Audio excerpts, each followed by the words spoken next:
Sportens verden, ja, og den handler nemlig om skak. For børn, som lærer at spille skak i skolen, de klarer sig faktisk meget bedre i matematik end andre børn. Det viser et nyt forskningsprojekt fra Aarhus Universitet.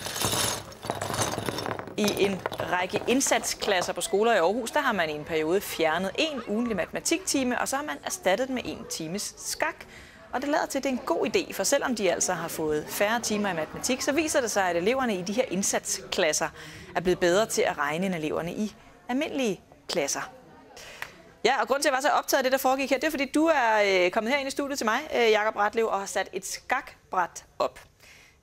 Og du spiller rigtig meget skak, for du er formand for skoleskak og prøver at få elever ude i skolen til at spille mere skak. Har du et bud på, hvorfor man bliver god til matematik af at flytte rundt på de her brikker? Ja, man kan sige, sådan helt grundlæggende handler det om at tænke logisk og tænke strategisk, planlægge, også at vente på, at andre tænker sig om. Og det er jo nogle ting, som man kan bruge og overføre til matematik. Men hvis jeg nu tænker logisk og tænker, hvis du gør sådan her med din hest, og jeg gør sådan her med min hest osv., hvad skal jeg så gøre? Kan man ikke få den samme tankegang ind i børns hoveder af at spille computer eller et eller andet? Jo, måske. Men det her ældgamle skakspil kan faktisk nogle ting med at få børn til at komme ned i tempo og tænke sig om på en anden og langt grundigere måde. Og forskningsresultatet er ret entydigt, at det her er faktisk noget, alle børn kan have glæde af. Og især drengene, som er jo dem, som måske har det allersværest i den danske grundskole. Hvem fik ideen til sådan at forske i, om skak kunne erstatte matematik? Jamen i virkeligheden er det noget, vi kunne se fra en lang række udenlandske undersøgelser, at der var altså et eller andet magisk over det her skakspil, som fik børn til at blive meget bedre i skolen. Og det tog vi altså med hjem til en dansk sammenhæng, fordi at få noget evidens i en dansk skolekontekst er helt afgørende for, at danske politikere, lokalpolitikere og kommuner vil prioritere det her. Og nu har vi altså endelig et gennembrud, der viser, at skak rent faktisk har en rigtig positiv effekt.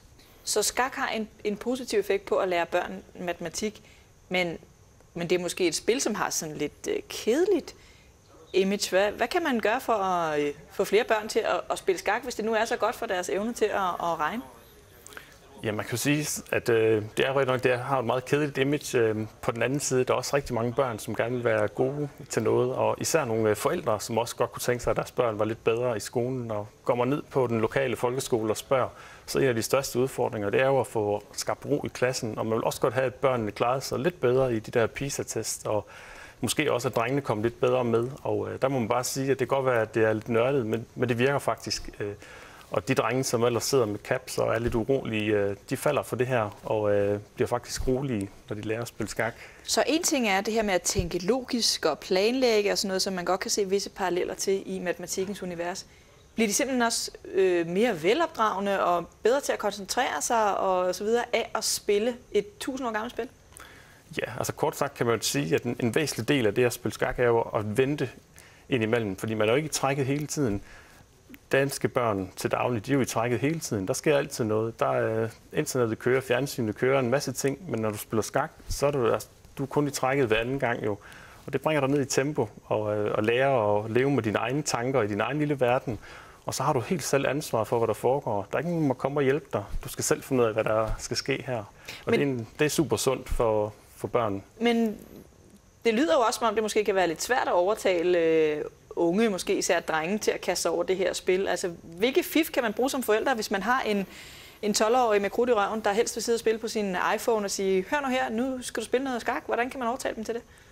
Jamen, det kan godt være svært, men så vil jeg foreslå, at man dribler ned på sin lokale folkeskole og bringer dem ind i kampen her. Fordi vi kan faktisk se, at på bare 5 år er vi gået fra 100 til over 400 danske folkeskoler, som har taget det her til sig og sagt, det skal prioriteres. Der skal være en lærer, der har det her på skemaet. Fordi vi ved, at det virker, og vi kan godt tænke os nogle børn, der bliver bedre til at koncentrere sig og vente på, at andre tænker sig om. Så der er masser af genklang derude. Så den nysgerrige forældre kan bare drive ned til den lokale skoleleder. Så skal der nok ske noget. Det vil jeg da gerne opfordre alle derude til at gøre, men til sidst er jeg simpelthen nødt til at spørge dig, om du er god til matematik. Ja, det synes jeg selv, jeg er. Men, ja.